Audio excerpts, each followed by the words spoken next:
আজকের কষ্টগুলো গতকালকে থেকে বলতে পারতেছি না। এত বড় একজন মানুষ, ইন্ডিয়ার প্রণব মুখার্জি মারা যায়, বাংলাদেশে রাষ্ট্রীয় শোক পালন করে। প্রণব মুখার্জি মারা যায়, বাংলাদেশে রাষ্ট্রীয় শোক পালন করে, রাষ্ট্রীয় ছুটি দিয়ে দেয়। আর আমাদের আধ্যাত্মিক রাহবার এদেশের কোটি কোটি মানুষের প্রাণের স্পন্দনকে জাতীয় ঐক্যের জ্বালাতে পড়াইতে দেন বদমাইশগুলো। শাইখুল হাদিস আল্লামা আজিজুল হক রাহমাতুল্লাহ আলাইহি হুজুর পানি দাও নাই, আল্লাহ তোমাদের ক্ষমতা যুক্ত করেছিল, তোমরা আজকে আমাদের অন্তরে যে আঘাত দিয়েছো, সুরাটি ঢাকা জাতীয় ঐক্যের জানাজার নামাজ পড়তে না দিয়ে এদেশের মানুষের আর্তনাদ তোমাদের ক্ষমতার মস্ত দাবার হারাবো তোমরা। যে বাংলাদেশের একজন আলেম দ্বীন চলে গেছেন, আপনাদের কাছে হয়তো একজন হুজুর বড় আলেম চলে গেছেন, এটা স্বাভাবিক, আমরা মানতে পারতেছি না, মানতে তো হবেই। তো আমাদের মানা খুব কঠিন। আজকে আপনারা যে রফিকুল ইসলাম মাদানীকে পাইছেন, দাওয়াত করছেন, এত দূরে নিয়ে আসছেন, এত সম্মান, এত মহব্বত করে, আমি এখানে বসে কথা বলার যোগ্য না। জন্ম দেয় বাপ দিয়া পৃথিবীতে আইনা মানুষের সামনে হাজির করে, শুধু জন্ম দেয়, কিন্তু যারা আধ্যাত্মিক পিতা হয়, রুহানি পিতা হয়, সেই পিতারা পুরা পৃথিবীবাসীর সামনে যোগ্য সন্তান হিসেবে প্রতিষ্ঠিত করে তুলে ধরে। জন্ম আমার আব্বা যখন আমি সত্রপাড়ার হাফেজ যাত্রাবাড়ি মাদ্রাসায় পড়ি, তখন ইন্তেকাল করেছেন। তখনও এত কান্না আসে নাই, এত কষ্ট লাগে নাই যে কষ্ট এখন পাইতেছি। আমি যখন বাড়িদারায় ভর্তি হইলাম, বাড়িদারায় ভর্তি হওয়ার সময় একজন হুজুর কাসেমি সাহেব হুজুরের কাছে গিয়ে বলতেছেন, রফিক বয়ানও করে, লেখাপড়াও করে, পড়ালেখার তো ক্ষতি হবে, তার বয়ান বন্ধ করে দেওয়া দরকার। হুজুর বলছিলেন, যে যে লাইনে আগ বাড়াইতেছে তার সেই লাইনে আগাইতে দাও। দারুল হাদিস পরে আগেই তো যা পড়ার পড়ছে, ওই দিন যদি এই কথা উনি না বলতেন, হয়তো আজকে আমরা এই ময়দানে কথা বলার মতো স্পৃহা সাহস কোনোটাই পাইতাম না।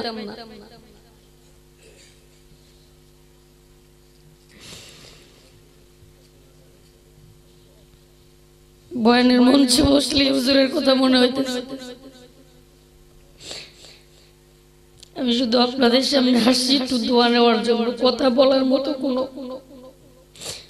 2-3 দিন যাবত নাই খাওয়া, গোসল, ঘুম, দৌড়াদৌড়ি, হসপিটালে একবার যাই, একবার মাদ্রাসায় আসি, হুজুররা মাথায় হাত দিয়ে করে, আইবি সাহেব, মামুনুল হক সাহেব সবাই বোঝাইতেছে।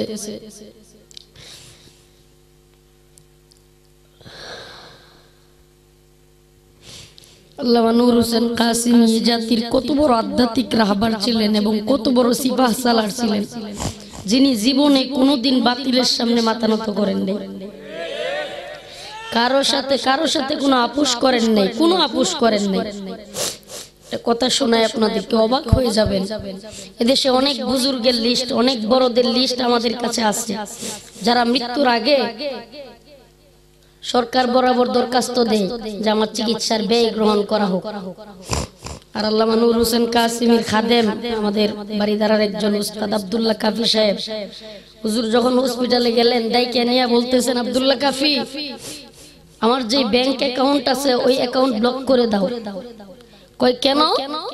যদি নূর হোসেন কাসেমি যদি আবার সুস্থ হয়ে যায়, আর সুস্থ হওয়ার পরে দেখে যে অমুক সংস্থা বা অমুক দলের লোকেরা লক্ষ লক্ষ টাকা হসপিটাল বিল দিছে, তখন হয়তো নূর হোসেন কাসেমি সত্য কথা বলতে ইতস্ততা বোধ করবে। সত্য কথা বলতে হয়তো ভাববে যে মানুষ আমাকে এতই টাকা দিল, চিকিৎসা করাইলো, এই একটা দয়া চলে আসবে, আমি হয়তো হক কথা বলতে পারবো না, তাদের প্রতি আমার মায়া চলে আসবে, আমার অ্যাকাউন্টে যেন 1 টাকাও না ঢুকে, আমি যদি মারাও যাই, চিকিৎসা নাও হয়, তবুও যেন আমার অ্যাকাউন্টে কোনো টাকা না ঢুকে।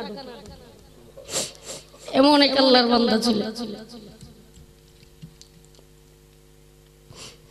সারা দেশে আপনারা তো দেখতেছেন কত ধরনের ফিতনা, মাদ্রাসাগুলো নিয়ে সন্তানের ফিতনা, বিশেষ করে স্পষ্ট বারিদারা মাদ্রাসায় বলে গিয়েছেন নায়েবে মুহতামিম নাজমুল হাসান সাহেবকে যে আমার ছেলে যায় জাবের কাসেমি, তারে তোমরা কোনোদিন আমার মাদ্রাসাগুলোতে শিক্ষকের জন্য আনবা না। মুহতামিম তো দূরে থাক, উস্তাদের জন্য আমার মাদ্রাসাগুলোতে আমার সন্তানদেরকে আনবা না। নায়েবে মুহতামিম নাজমুল হাসান সাহেব হুজুর বলছেন আপনি জীবদ্দশায় হয়তো আনবো না, কিন্তু আপনি মারা যাওয়ার পরে হয়তো আমরা চিন্তা ভাবনা করব। সাথে সাথে রাগান্বিত হয়ে বলতেছেন নাজমুল, যদি তোমরা আমি মরার পরে এটাই করো, আমার সন্তানদেরকে আমার প্রতিষ্ঠিত মাদ্রাসাগুলোতে আনো, কিয়ামতের দিন আল্লাহর সামনে আমি তোমাদেরকে ধরবো। কিয়ামতের দিন আল্লাহর সামনে আমি তোমাদেরকে ধরবো। অথচ কত উস্তাদদের সন্তানরা বাবার পরে মুহতামিম হয়ে যায়, ওঠো, যোগ্যতার দরকার হয় না। অথচ বারিদারার হুজুরের যে জানাজা পড়াইছে জাবের কাসেমি ভাই, আরেক মাদ্রাসার মুহাদ্দিস, সুনামধন্য মুহাদ্দিস ঢাকার ভিতরে, তবুও বারিদারাই আনবে না, সুবহানিয়াতে নিবেন হুজুরের নিষেধ। এমন অসংখ্য ঘটনা বলতে পারো, এমন অসংখ্য স্মৃতি যেগুলো এখন হৃদয়ে তুলপার করতেছে। কি বয়ান করবো আপনাদের সামনে? গত কিছুদিন আগে আমাকে নিয়ে একটা বিভ্রান্তি তৈরি হয়েছিল, তখন আমি বলছিলাম আমি আর ওয়াজ করব না, হয়তো অনেকেই দেখছেন। হঠাৎ করে হুজুরের খাদেম, আমি বাড়িতে বসে রয়েছি চেয়ারের মধ্যে, হঠাৎ করে মেসেঞ্জারে ফোন আসছে হুজুরের খাদেমে, বলতেছে রফিক ভাই হুজুর আপনার সাথে কথা বলবো। ফোনে হুজুর তেমন কারোর সাথে কথা বলতেন না, অথচ খাদেম আমাকে বলতেছে, আমি অবাক হয়ে গেছি, ফোন ধরতেই বলতেছে বেটা ময়দান ছাড়া যাবে না, কে কি বললো সেটা শোনা যাবে না, ধৈর্য ধরো, চুপ থাকো, যদি তুমি সত্য হও, লক্ষ লক্ষ মানুষ যদি মিথ্যার পক্ষে কথা বলে, তুমি যদি সত্য হও তারাই মিথ্যা হয়ে যাবে, তুমি ঠিক থাকবা।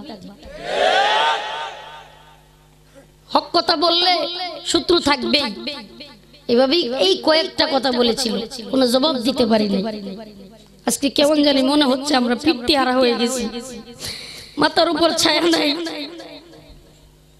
যে কোনো জায়গায় গেলে বুকে সাহস নিয়ে হিম্মত নিয়ে কথা বলতে পারতাম। মনে হয়তো যে কেউ কিছু বললে, আমাদের পিতা আছে, কেউ কিছু বললে দেশে আল্লামা কাসেমি একটা হুঙ্কার দিলে ঢাকার রাজপথের অলিগলি গরম হয়ে যাবে।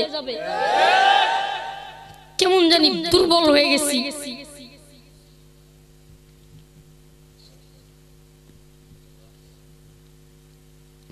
আপনারা আশা করে আসছেন আমার বয়ান শুনবেন।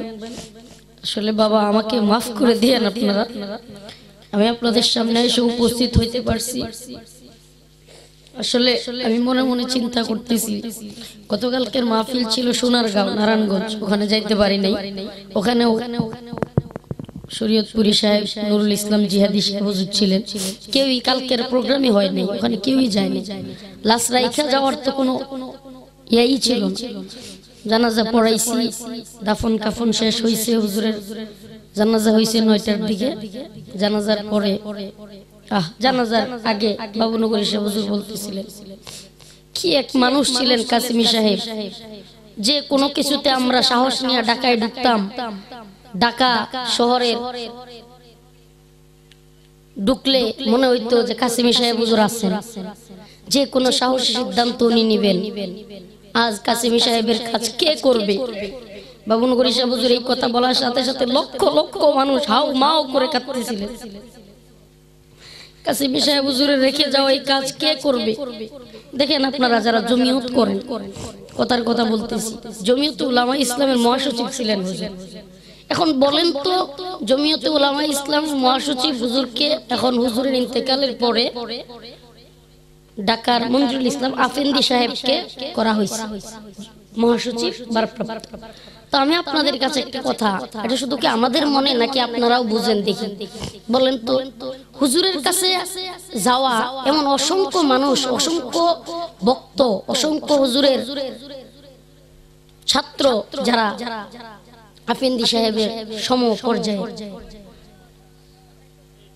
আফেন্দি সাহেব হুজুরকে দেওয়ার কারণে আমরা অখুশি বা নারাজ এটা বলতেছি না, কিন্তু কাসেমি সাহেব হুজুরের জায়গা কি পূরণ হওয়ার? আফেন্দি সাহেবকে দিয়ে কি কাসেমি সাহেবের জায়গা পূরণ হবে? এগুলো মনে হলে এই যে আপনাদের এলাকায় হুজুর কয়েকদিন আগে সফর করে গেছে, এই তো কয়েকদিন আগে, আমি জানি, আমিও আসার কথা ছিল, প্রোগ্রামের কারণে আসতে পারিনি। আপনারা সিলেটবাসী যে আপ্যায়ন হুজুরকে করছেন, হুজুর যায় আমাদের কাছে বলতেন সিলেটের মানুষ আমাকে খুব মহব্বত, সুনামগঞ্জের মানুষ আমাকে অনেক মহব্বত। এটা তো মনে হয় পাশের এলাকায় শাহিনুর পাশা চৌধুরীর এলাকা না, পার্শ্ববর্তী থানা। হুজুর খুব মহব্বত করেন ওনাকে, উনিও খুব মহব্বত করেন, আমিও ওনার খুব মহব্বত করি। তো বাবা আসলে দেখেন আরো একটা কষ্ট লাগছে, আজকের কষ্টগুলো গতকালকে থেকে বলতে পারতেছি না। এত বড় একজন মানুষ, ইন্ডিয়ার প্রণব মুখার্জি মারা যায়, বাংলাদেশ রাষ্ট্রীয় শোক পালন করে। প্রণব মুখার্জি মারা যায়, বাংলাদেশে রাষ্ট্রীয় শোক পালন করে, রাষ্ট্রীয় ছুটি দিয়ে দেয়। আর আমাদের আধ্যাত্মিক রাহবার এদেশের কোটি কোটি মানুষের প্রাণের স্পন্দনকে জাতীয় ঐক্যের জ্বালাতে পোড়াইতে দেন বদমাইশগুলো। শাইখুল হাদিস আল্লামা আজিজুল হক রাহমাতুল্লাহ আলাইহি হুজুর পানি দাও নাই, আল্লাহ তোমাদের ক্ষমতা যুক্ত করেছিল, তোমরা আজকে আমাদের অন্তরে যে আঘাত দিয়েছো, সুরাত ঢাকা জাতীয় ঐক্যের জানাজার নামাজ পড়তে না দিয়ে এদেশের মানুষের আর্তনাদ, তোমাদের ক্ষমতার মস্ত দাবার হারাবো তোমরা।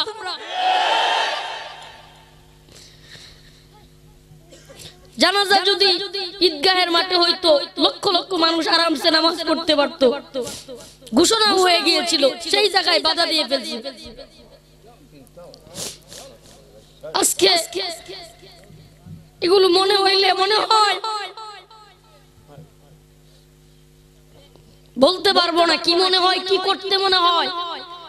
আমাদের যতটুকু আমাদের পাওয়ার, যতটুকু শরীর, এগুলো খেয়াল থাকে না, মনে হয় যেন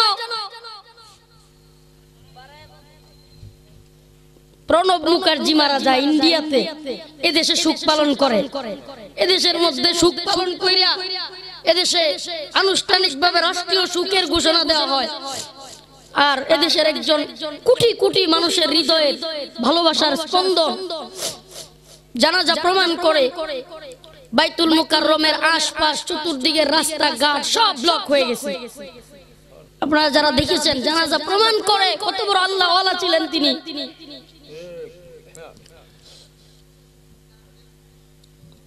বড় আফসোস লাগে, বড় আফসোস লাগে। আল্লাহ এদের হেদায়েত দান করুন।